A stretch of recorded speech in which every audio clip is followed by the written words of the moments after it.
Howdy Crystal Conclave, it's NESHY, and Zenith is finally in Master Duel. That means we get to play double rainbow with Zenith. Sapphire Pegasus is finally its own Alistair, and it makes a rank 4 or link 2 just by itself. So check it out. Sapphire Pegasus, one card. It could be Lightning Chidori, a format Zeus, thanks to the Zodiacs. It could be a Baguska, Plan B, baby. It could be any of the nightmares, and it's a free pitch with the Rainbow Dragon. Zenith helps mitigate the cost of these nightmares. Unicorn, Phoenix, Cerberus, even an IP, which makes it so that we can go into a Unicorn with 0 cost, or even an Underworld Goddess to really take our opponent by surprise.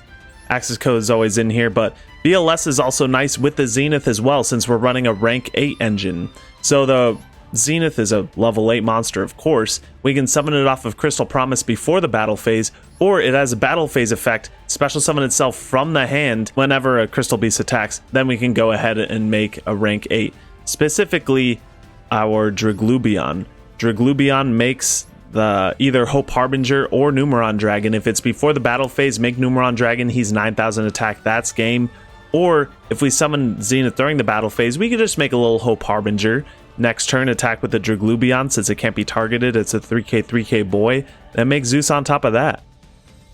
But let's go ahead and just go through the card by card. I'm getting a little bit ahead of myself. We have the defensive cards, Maxi, Ash Blossom. We have a Nibiru, Raigeki, Harpy's Feather Duster, Lightning Storm, Called by the Grave, Forbidden Droplets, and Alpha, Master Beast, and a Pankratops. So these are all of our defensive cards that are non-engine. These are there because we're going second deck. This deck is blind second. You let your opponent make their plays. You can hand trap them if you have an Ash or a Maxi or a Nibiru. Otherwise, you're just having them make their plays. You break their board with Pankratops, the honorary Mekk-Knight. Same with the Alpha. You break it with Raigeki, Feather Duster, Lightning Storm, all in the main. Droplet, is the cost is mitigated by cards like Crystal Bond, which lets you set up 2 crystals in the back row to help you go ahead and fire off that Forbidden Droplet with almost 0 cost. And we're just nice with it. We always draw Lightning Storm against Eldlich, which is pretty awesome. But we're on a minimal Mekk-Knight count. 2 blue sky, 3 purple, and 1 indigo. This is all you really need for the Mekk-Knights, honestly. Just this works just fine. 5 Crystal Beast monsters, 3 Pegasus, and 2 Zenith. You know, why are you only playing that many Crystal Beasts and yet you dare call it a Crystal Beast deck? Well, check this out. We have the 2 Crystal Bond, which also counts as a Crystal Beast, as well as 3 Rainbow Bridge to search it out, and a little Crystal Promise and a Crystal Conclave to help out our Crystal Beast toolbox. Promise is a neat extender for going second. Conclave, gotta support the Conclave. It's a great control tool, one of my favorite cards in the game.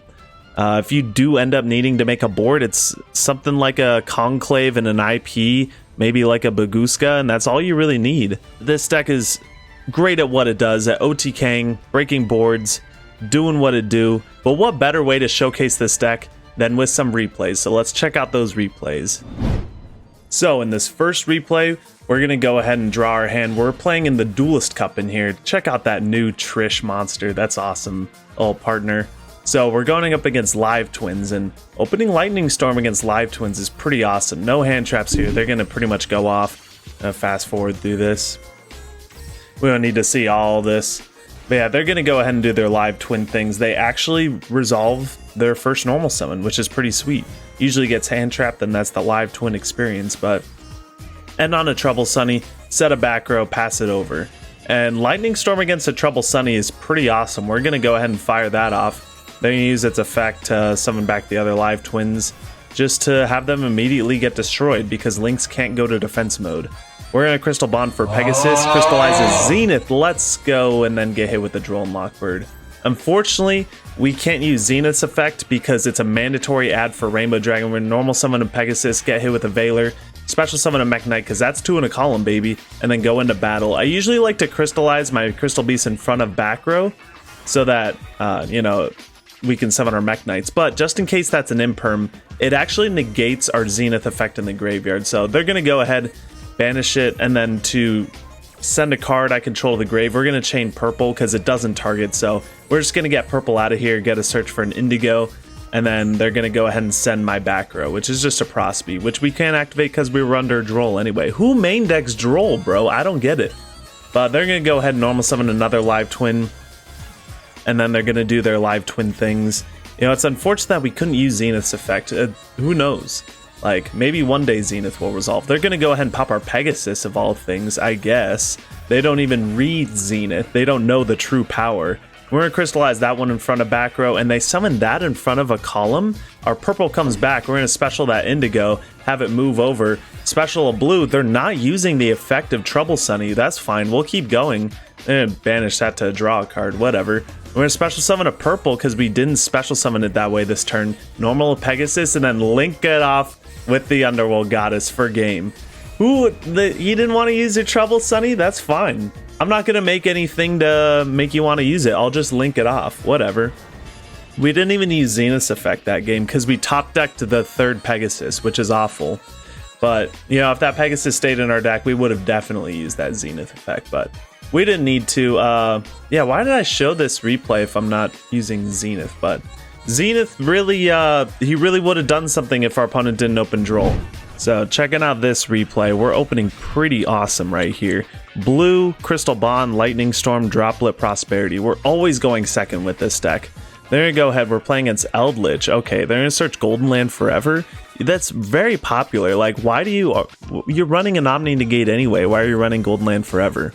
But they're gonna do adventure things, summon out the Griffin Rider, search Draco back, and then Eldlich send the Draco back, which is really cool and summon itself. And then Draco back goes ahead and equips it. They're going to set one and pass it over. That's probably the Golden Land Forever.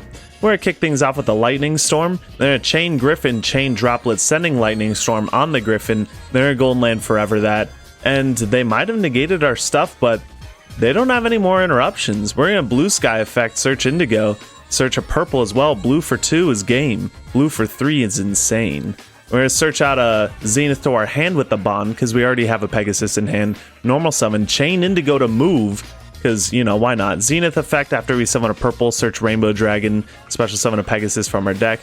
Summon out Cerberus. Cerberus, go ahead and pop that token, and then just swing in, because Zenith summons itself from the hand, and that's game.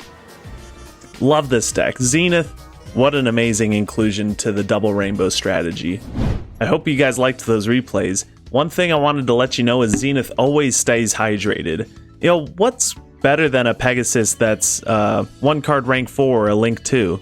You know, it's drawing the Rainbow Dragon so that you can't actually use Zenith's effect. So it is a mandatory add, so that's unfortunate. But one thing I wanted to note about this deck, you start off with the Crystal Beast Sapphire Pegasus. The sequencing starts there. The Crystal Beasts love playing into boards because when they get destroyed, they just go to the back row and set up columns for your Mekk-Knights. So your Mekk-Knights come in, you blue search out for an indigo or a purple, and these are all level 8s, even the alphas, which can come out first and break boards. You have like an alpha, a purple, an indigo, maybe a Zenith that you summoned off of a Crystal Promise, and then you can go ahead and make your Draglubion to summon Numeron Dragon and attack your opponent now that you crack their board with like a Pegasus being a 1-card Lightning Chidori. You only go for this if you know you're going for game. But you can still set up a Draglubion with a Hope Harbinger. You can summon out a Zeus with the extra Chidori that you use to break the board. And then you can summon an IP if you got 2 extra guys that, you know, they aren't really doing anything. So you have some neat ways to play control if you don't go for the OTK. But number 1 game plan is 2 OTK. So, you know, if you can't do that though, you have your grind game with like Purple Nightfall. So that's pretty awesome as well. But I hope you guys liked the showcase of this deck.